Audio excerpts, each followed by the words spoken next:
Boa tarde a todos. É uma satisfação muito grande estar aqui presente, com uma plateia extremamente interessada, pelo que eu soube já dos desdobramentos e das discussões anteriores. Eu confesso a vocês que eu fiquei extremamente assustado com o tema que me deram, porque eu fiquei pensando, gente, mas o que eu sei de fomento, o que eu sei de comunicação? Sou mais do tempo quase de bater o tambor e sinais de fumaça. Mas eu resolvi aceitar o desafio e trazer para vocês algumas experiências que possam servir de reflexões, porque para a parte que eu acho mais importante, que é as discussões. Bom, eu coordeno um centro relativamente novo, que foi criado em 2008 e entrou em operação em 2009, destinado a trabalhar com a conservação de plantas no Brasil. Havia um entendimento que a fauna estava já bem avançada nos seus processos de conservação, listas de espécies, etc. E a flora estava sempre um pouco a reboque, precisando ampliar as ações de conservação e dar respostas também aos compromissos assumidos no Brasil no componente flora. Essa missão foi nos dada pelo Ministério do Meio Ambiente, do qual o Instituto de Pesquisa Jardim Botânico do Rio de Janeiro é vinculado, apesar de ser uma instituição de 209 anos, anterior à existência de qualquer ministério, ele hoje é vinculado ao Ministério do Meio Ambiente. E a missão, não só aquelas originárias dos mandatos e das atribuições do Ministério, nós alinhamos com a Estratégia Global de Conservação de Plantas, a GSPC, que é uma estratégia que surgiu no âmbito da Convenção da Diversidade Biológica, em que todos os países signatários procuram alcançar as metas. Bom, a GSPC, essa estratégia, tem 16 metas. Como uma instituição, uma organização, um centro novo, nós elencamos 6 metas para iniciarmos nossas atividades. A primeira delas diz respeito, na verdade, não estava no âmbito das atribuições do centro, elaborar uma lista da flora do Brasil, porque o objetivo do centro é trabalhar na conservação. Mas o problema foi que no nosso entendimento, era impossível você elaborar uma boa lista de espécies ameaçadas se você não tem sequer a lista das espécies do seu país. Então, você poderia elaborar uma lista com 5.000 espécies, mas isso representa quanto da flora do país? Então, nós investimos no primeiro ano um pouco os recursos para alcançar essa meta. Foi só o primeiro ano e essa meta, então, hoje se desenvolveu, é bem desenvolvida. Hoje já estamos numa versão 6, que se chama Flora Brasil 2020, Reflora. Hoje temos aí o herbário virtual, tem um monte de outras coisas que fizeram que o Brasil, depois da lista de Von Martius, que terminou em 1906, tivesse uma lista atualizada das espécies validamente publicadas da flora. Isso foi fundamental para que nós pudéssemos seguir nas metas da GSPC e, por conseguinte, nas metas do governo. A meta 2 é avaliar o risco de extinção da flora, estamos falando aqui de listas vermelhas, espécies ameaçadas. A meta 7 é a conservação in situ, que isso é uma pergunta que a gente sempre fala para as espécies ameaçadas, mas vem cá, então o sistema de unidade de conservação protege quantas espécies ameaçadas? Uma pergunta parece eminentemente fácil, mas não é tão fácil de responder. E a outra, a meta 8, que seria 75% das espécies de plantas ameaçadas. Essa meta 8 talvez seja a meta mais difícil do Brasil atender, considerando o número de espécies ameaçadas. Então, 75% de espécies ameaçadas, que hoje, segundo a lista oficial, tem 2.113, significa um número bastante alto, muitas delas com espécies difíceis de serem cultivadas e serem, vamos dizer, propagadas ou mantidas em condições ex situ. A meta 15, capacitação de profissionais, foi uma coisa que me deu muito prazer. Eu montei uma equipe de jovens biólogos, a maioria no início inexperiente, então investi na capacitação, no treinamento de jovens biólogos, foi uma experiência muito gratificante. E a meta 16 é estabelecimento de rede, trabalhar com rede. Aqui nós pegamos uma carona muito boa da meta 1, porque essa meta 1 aqui só foi possível reunir quase 800 taxonomistas botânicos através de um sistema de rede. E aí nós entramos um pouco na questão das informações. Bom, eu botei em negrito aqui o que diz respeito ao tema que me deram sobre fomento ao acesso a informações ambientais. Bom, eu fiquei assim, mas eu não sou nem agência de fomento, eu não consigo fomentar. Já é difícil a gente se comunicar e manter as nossas informações, mas eu achei esse desafio muito interessante e eu vou aqui falar um pouco por quê. A primeira coisa, quando esse centro foi criado, eu gastei muito tempo com clarificação de mandatos, porque, na verdade, existia sobreposições entre o que o centro tinha que fazer, o que o ICMBio tinha que fazer dentro do horizonte de governo, de ministério. Então, essa clarificação de mandatos começou em 2009 e ela terminou em 2014, quando o Ministério publicou uma portaria definindo claramente, inclusive fazendo com que o país adote o sistema de critérios e categorias da IUCN para classificar a espécie ameaçada de extinção, porque até então não existia uma adoção formal do país a um sistema. E ali ele delimita claramente o que é um listar, porque a gente, trabalhando com isso, a gente sabe que o Brasil tem uma experiência enorme em listar espécies ameaçadas de extinção.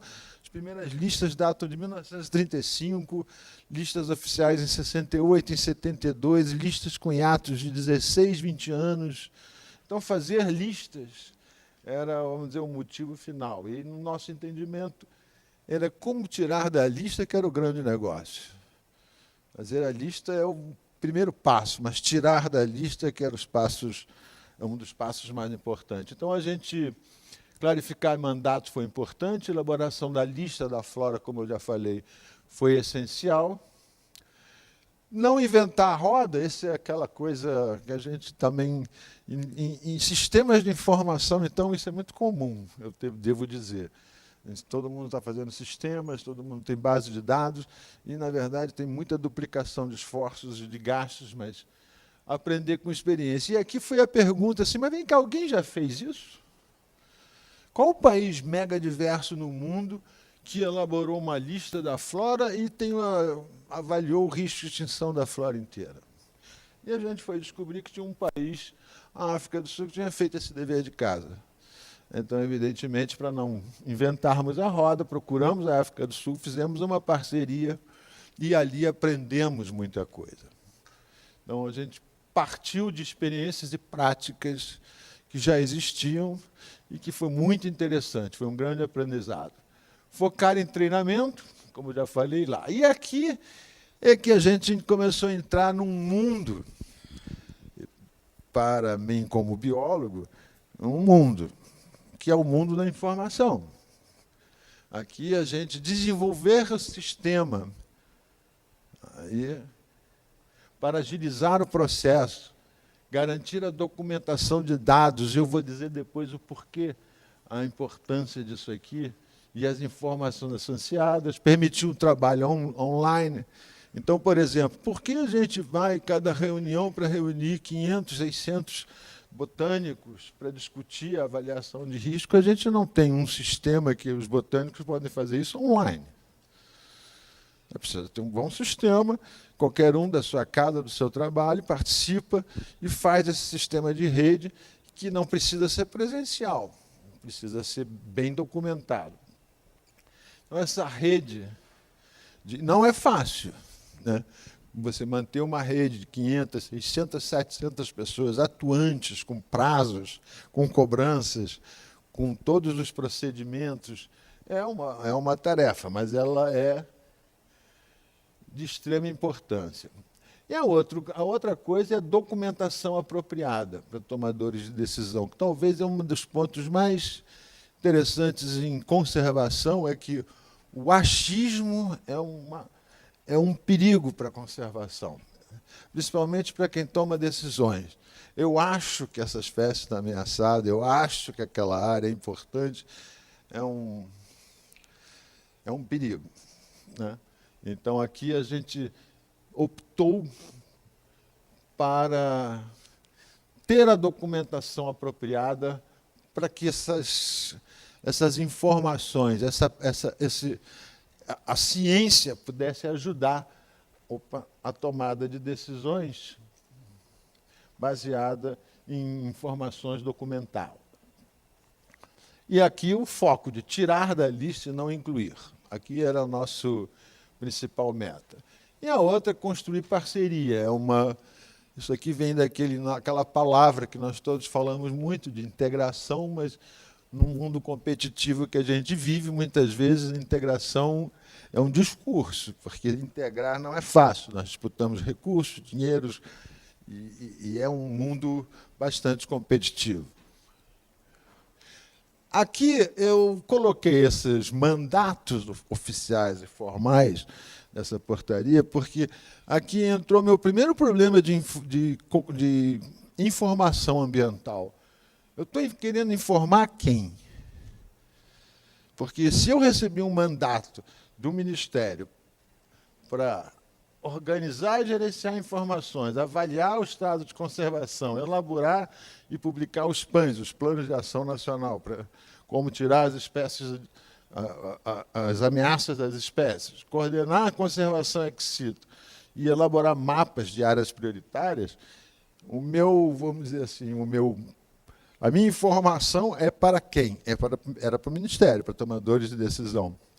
Então, isso era meu princípio para trabalhar com informação ambiental.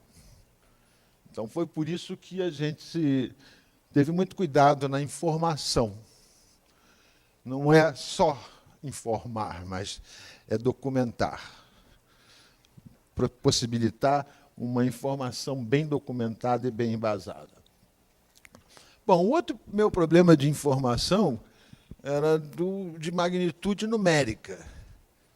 Estamos falando de um país mega diverso, de 42 mil espécies que hoje tem na lista do Brasil. Esse número aqui já está desatualizado, porque isso se atualiza diariamente. Hoje está em torno de 36.700 espécies nativas, sendo 51% endêmicas do Brasil. A nossa capacidade, tirando o primeiro ano em que a gente investiu os recursos na lista da flora do Brasil, nós avaliamos, hoje também esse número está desatualizado, está quase em torno de 7 mil espécies avaliadas, representa algo em torno de 18% de toda a flora do Brasil. Ou seja, em 7 anos, o que a gente conseguiu de esforço ainda é bem baixo para uma flora desse tamanho. Dessas avaliadas, 3.037 espécies foram consideradas ameaçadas, e aí eu sou um provedor da informação para o Ministério, mas ele também não tem a capacidade de assimilar essa informação e torná-la políticas públicas ou legislação.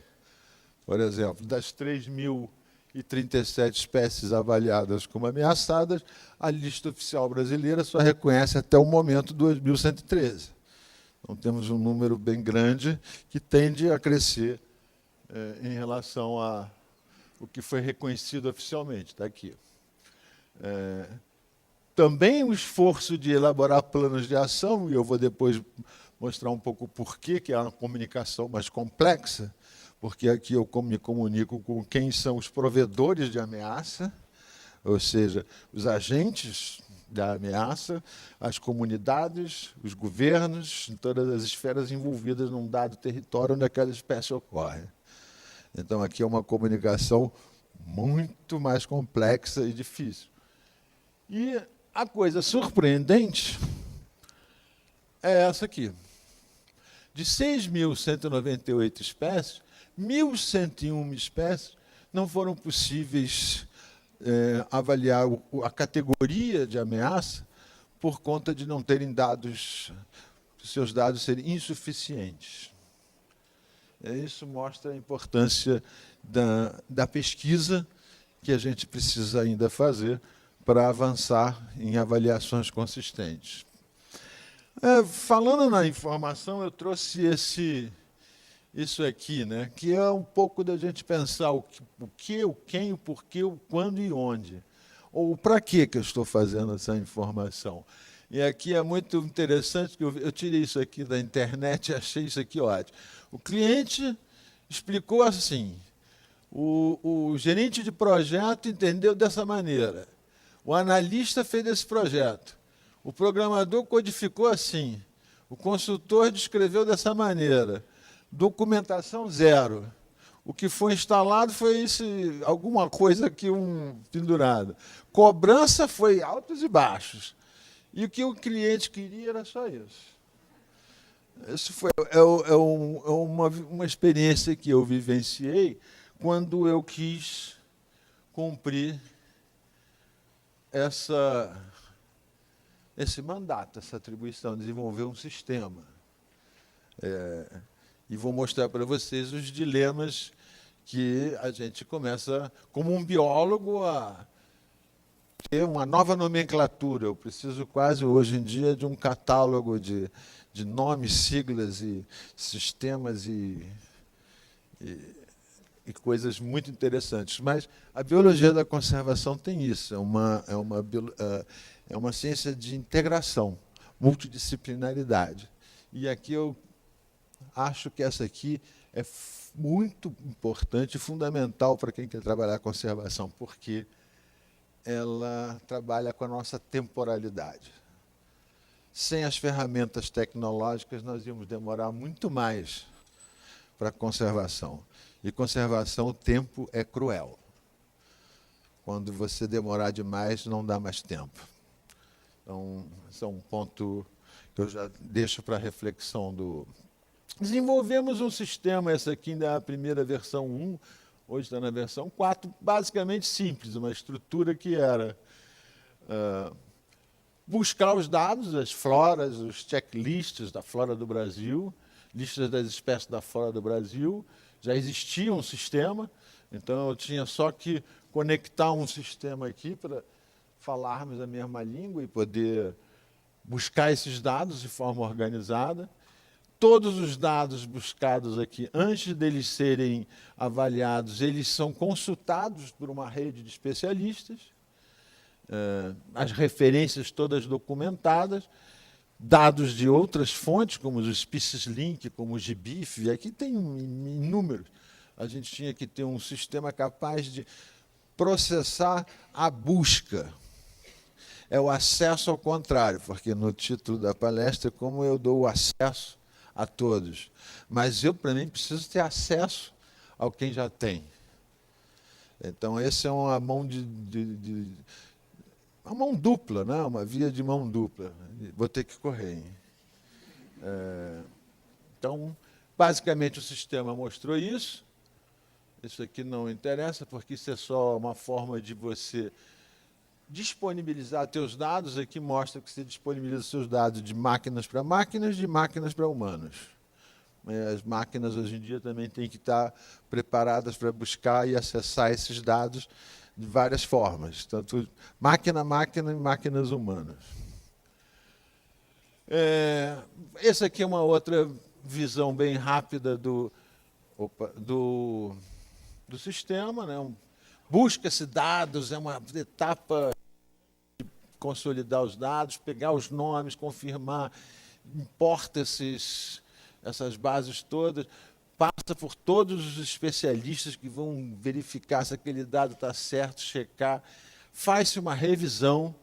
Essa revisão, só depois disso revista é que nós fazemos a avaliação de extinção. Diferentemente para a fauna, como o ICMBio faz, Quem faz avaliação de risco não são os especialistas.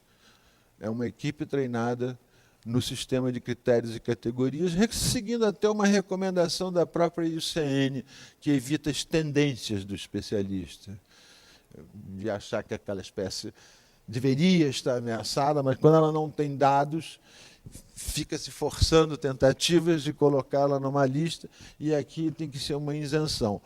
E essa isenção é estratégica, porque para tomadores de decisão, você pode entregar uma lista de 3.000 espécies. Se uma estiver errada, a tua lista é uma porcaria.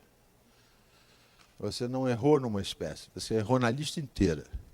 Então, cuidado é muito grande. Então, a gente tem uma equipe que faz a avaliação de risco. Depois que a avaliação de risco ela volta para essa rede de especialistas que ainda podem fazer comentários, questionar, etc. E só depois ela vai, então, é concluído o processo e é publicada e encaminhada lá para o Ministério. Bom, os desafios iniciais, agora focado na demanda aqui da fala sobre fomento, acesso à informação, captura de dados, acesso a dados é uma busca infinita. Os dados são produzidos em profusão num país como o Brasil. Na flora, a cada 2 dias, uma espécie nova é descoberta. Basicamente, mais 40 espécies mudam de nome por mês. Qualquer revisão taxonômica vai mudando. Então, você tem uma dinâmica desses números que é muito difícil de você manter seus dados atualizados. No caso aqui com a flora do Brasil, quando muda lá, muda automaticamente na nossa base. E quando a gente avalia e diz que ela é criticamente ameaçada, automaticamente essa informação está na lista do Brasil. Então, as máquinas já se falam e mantêm esses dados atualizados. Bom, busca-se os dados taxonômicos de ocorrência. Tem um avanço, o Brasil hoje tem uma grande parte dos grandes herbários hoje são digitalizados, estão em bases de dados, então permite eu não ter que ir consultar fisicamente cada família ou cada grupo de planta. Dados ecológicos são os mais difíceis de se obter, porque geralmente esses provêm de literatura e de algumas bases de dados específicas que são mantidas por projetos ou por instituições que trabalham com dados ecológicos. Dados biogeográficos também são dados difíceis. E os dados espaciais, na verdade, nós temos que nós mesmos trabalhar. Boa parte dos dados disponíveis hoje nas coleções brasileiras, seria 60% não são dados georreferenciados. Então, o trabalho de georreferenciamento daquelas informações é um trabalho manual que requer muito dinheiro. E aqui trabalhamos com uma das coisas mais difíceis para um biólogo, que são os dados de ameaças. As ameaças do passado, do presente e do futuro. As ameaças têm dinâmicas próprias, tem várias ameaças incidentes sobre uma mesma espécie e diferentes ameaças sobre uma espécie no mesmo lugar. Então, tem uma dinâmica muito complexa e ter um protocolo, uma padronização de ameaças num mundo repleto de ameaças tem sido um enorme desafio, mas nós estamos montando um banco de ameaças, que é, para mim, surpreendente quando eu estou interessado num banco biológico. Mas eu estou... É uma coisa muito interessante. Gasta-se 30% do tempo dos recursos limpando os dados. Apesar do acesso a esses dados estarem disponíveis, esses dados não são limpos e qualificados. É preciso ter um processo que chama-se data cleaning, de limpeza desses dados, e isso gasta 30% dos meus recursos e do meu tempo, das pessoas que trabalham na minha equipe, limpando os dados que chegam. Isso é muito comum. Uma coleta tem 5 duplicatas espalhadas em 5 diferentes herbários. Quando você busca as informações, vem 5 informações. Você tem que... E uma está num herbário dizendo que é uma coisa, no outro herbário está dizendo que é outra. Você tem que unificar esses processos todos, e é um trabalho muito grande. E a outra coisa você tem o nome da espécie, e assim, e, de forma imprecisa, um lugar onde ela foi coletada. E isso não é suficiente para você avaliar o risco, e você, então, ela é categorizada nessa categoria DD, ou Data Deficient, mas que tradução para o português seria dados insuficientes e não deficientes. Bom, a gente também precisava, além do Ministério, daquela coisa formal, né, e governamental, disponibilizar essa informação. E tivemos aqui uma coisa muito interessante, que foi uma discussão no âmbito do Ministério, quanto não devemos divulgar aonde ocorrem as informações sobre espécies ameaçadas, porque a gente vai dar o caminho do tesouro para os bandidos, para os madeireiros, e nós fomos totalmente ao contrário. Nós acreditamos que é melhor você colocar a informação, porque você evitar que pessoas do bem acessem essas informações, ONGs, sociedade, pessoas, e possam ajudar a conservar, é muito mais eficaz do que você também omitir para eles essa informação por conta de um grupo que iria usar. Então, nós optamos por nossa informação ser aberta, não tratamos nada como dados sensíveis, que seria a única forma. Por sermos de um órgão do governo, nós estamos obrigados, por lei, a colocar as informações ao público, com exceção dos dados sensíveis. Então, nossos dados têm, todas as informações estão num portal, que foi uma outra coisa difícil de lidar também, porque eu, como biólogo, eu caio nos dilemas, mas eu contrato 5 biólogos ou 2 programadores? Meu Deus! Vou gastar meu dinheiro com programadores e os 5 biólogos que eu preciso para fazer a avaliação. Esse é um dilema muito interessante, mas para você manter informado, acesso à informação, você precisa expor. Então, a gente dispõe todos os dados, aí, como eu falo aqui, máquina para máquina, em todas as versões. Isso é um mundo, um aparato tecnológico de tipos de informações, dados e metadados, onde obter os dados, em português. Tem um aparato gigante que custa caro, bem caro. Você também disponibiliza, a gente disponibiliza os documentos, né, através desse SECAM, onde você tem acesso a todas as documentações. Base de imagens também, que muitas vezes auxilia. E não deixamos de fazer o acesso à informação no modelo tradicional, por publicações, por documentos. Somos, às vezes, muito questionados, mas você gastando dinheiro para produzir um livro vermelho? Você podia botar isso em PDF na internet. Os jovens, pelo menos, assim, da minha equipe, todos acham isso. Mas eu acho que ainda é importante. Eu conto um caso bem rápido aqui. Esse livro vermelho, o primeiro livro vermelho, com as 2.113 espécies que estão reconhecidas na lista oficial, foi entregue ao Ministério no começo de 2013. Mas só foi oficializado em 2014. Porque para o Ministério era assim, puxa, mas como é que eu vou dar essa notícia? Eu saio de 472 espécies que a lista oficial tem e vou para 2.113. Isso é uma notícia péssima. E aí, até...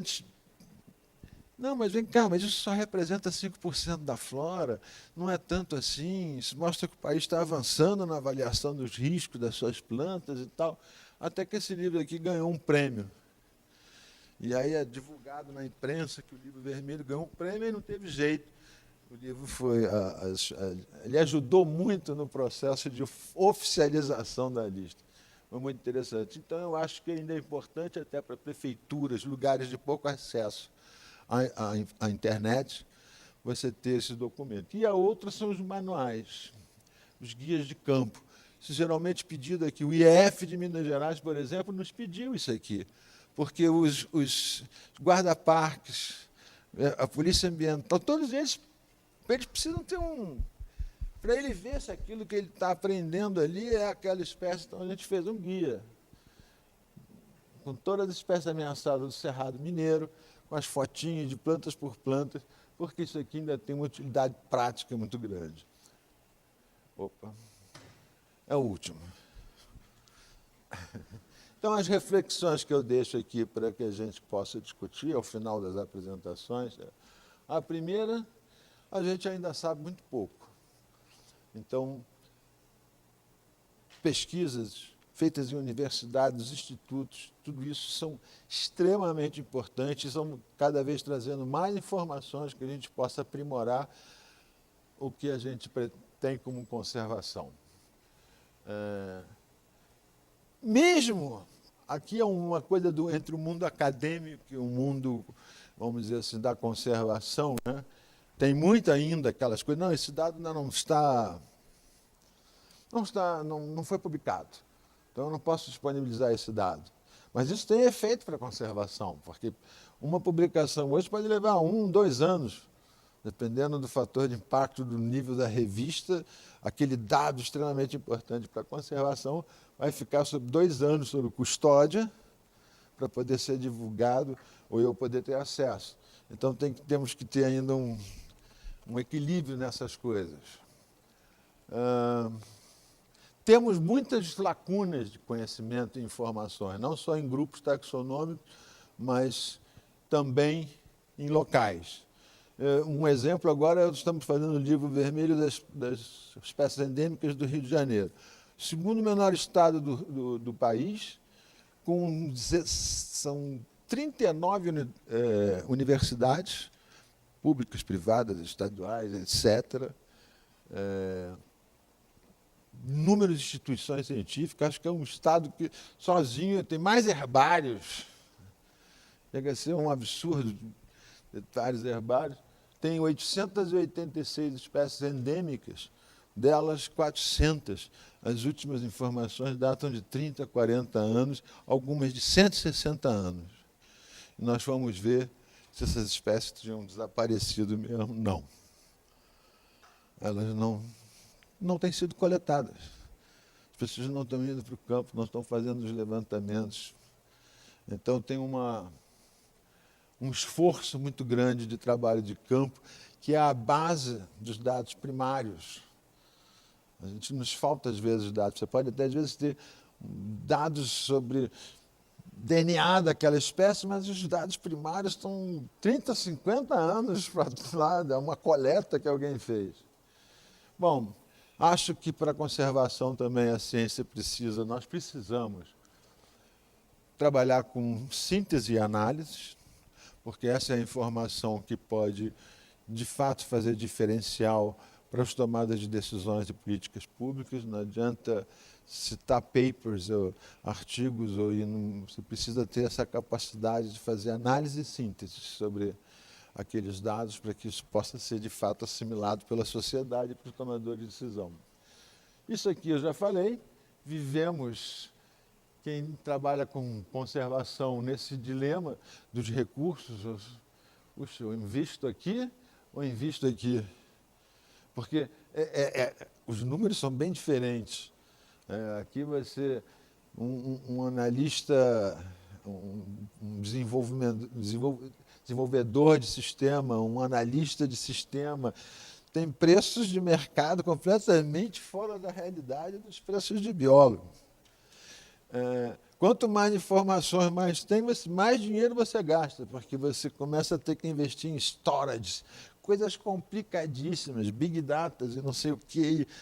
E o troço é um mundo sem fundo, e você tem que investir nos biólogos para fazer avaliação de risco do processo. Então, esse é um dilema muito interessante, que a gente precisa refletir, discutir isso aqui.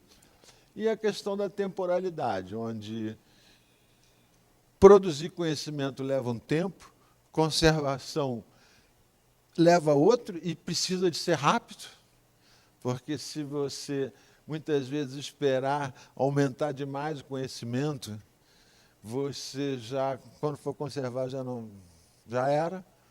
Então, temos aqui uma questão de temporalidade muito interessante entre a nossa capacidade de gerar informação, gerar conhecimento e a nossa capacidade de conservar na prática, né? E isso aqui é o mantra, né? Compartilhe seus dados, disponibilize seus dados, dê acesso aos seus dados, entregue essa informação mais qualificada possível, porque isso aqui, entregar qualquer informação significa que alguém vai ter que limpar, apurar e qualificar. Isso vai diminuindo o trabalho. Eu acho que era só isso. Obrigado.